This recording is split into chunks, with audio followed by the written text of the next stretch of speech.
My name is Ruth Brown Ross. In case you were wondering why I have a passion to complete high school, I will try my very darndest you'll understand just why I want to do that.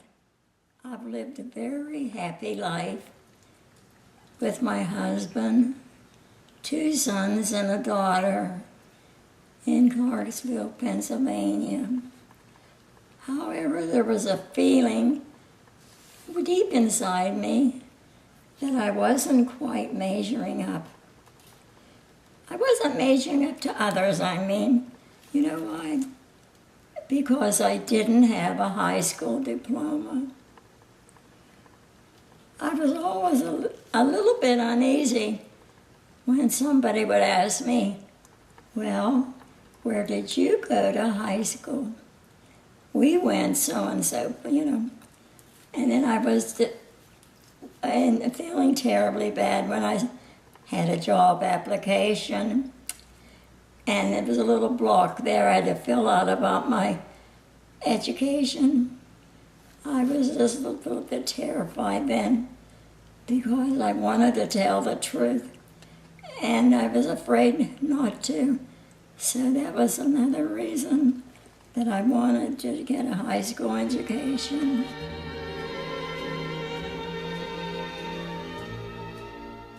This essay would be about the Great Depression. Most people would know what the Great Depression is and how it actually affected me. I'd like to start with my childhood. I was born in 1921, 8 years before the stock market crash. That stock market crash was terrifying. One day I began hearing conversations between my parents, and they were saying, I don't know where the next meal was coming from. I didn't know it then, but my dad had lost his job in the mine due to this depression. Lots of men had. Some neighbors who lived in coal company houses were having all their belongings thrown out on the lawn because they had to get out of their company houses. That was a scene that I would love to be able to erase out of my mind, because it was just terrible to see all that furniture out there on the lawn.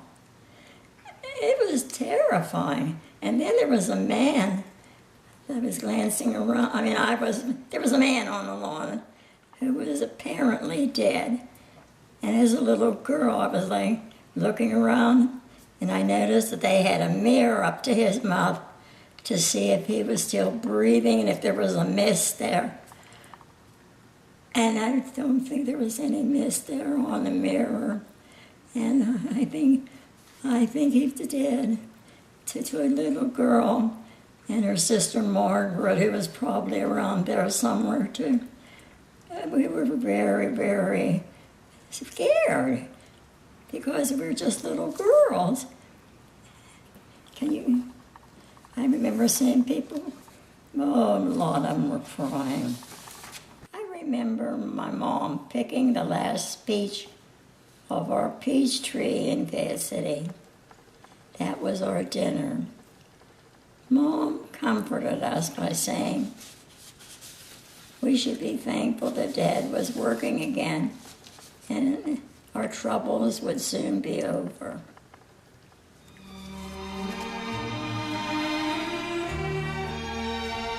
I was a young married woman and soon a young mother, still battling the economy in the middle of the Great Depression. Franklin Roosevelt was then president and began his New Deal programs. Vance, my husband, took a job with the Works Project Administration doing road work in Clarksville. He took a civil service test. He got a good score and decided to take a job in Washington, D.C. to better his family.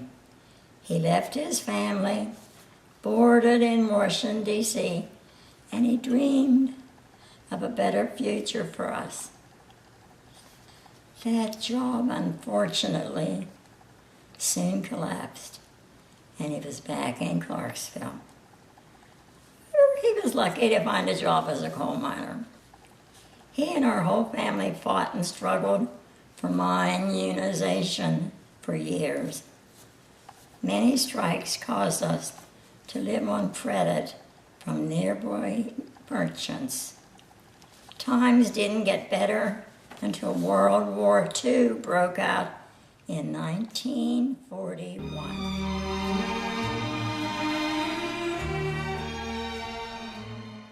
Looking back, I think growing up during the Depression made me a better person.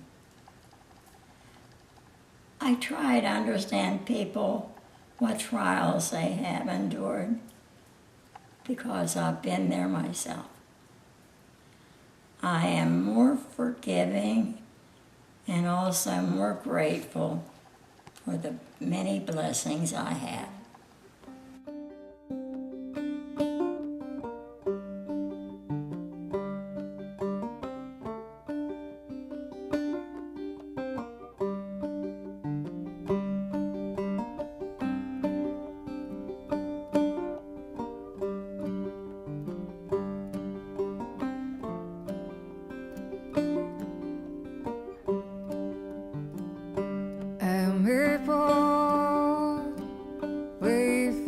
Stranger traveling through this world of war, but there's no sickness or danger in that bright, bright land to which I go.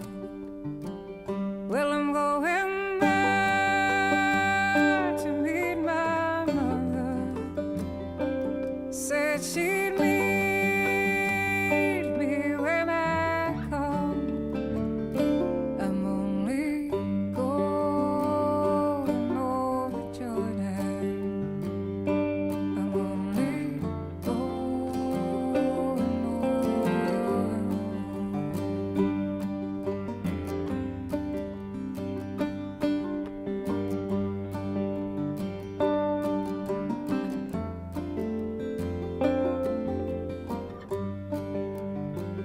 I know dark clouds will gather around me, and I know my way be rough and steep, but beautiful fields lie just before me, where God's redeemed their vigils keep. Well, I'm going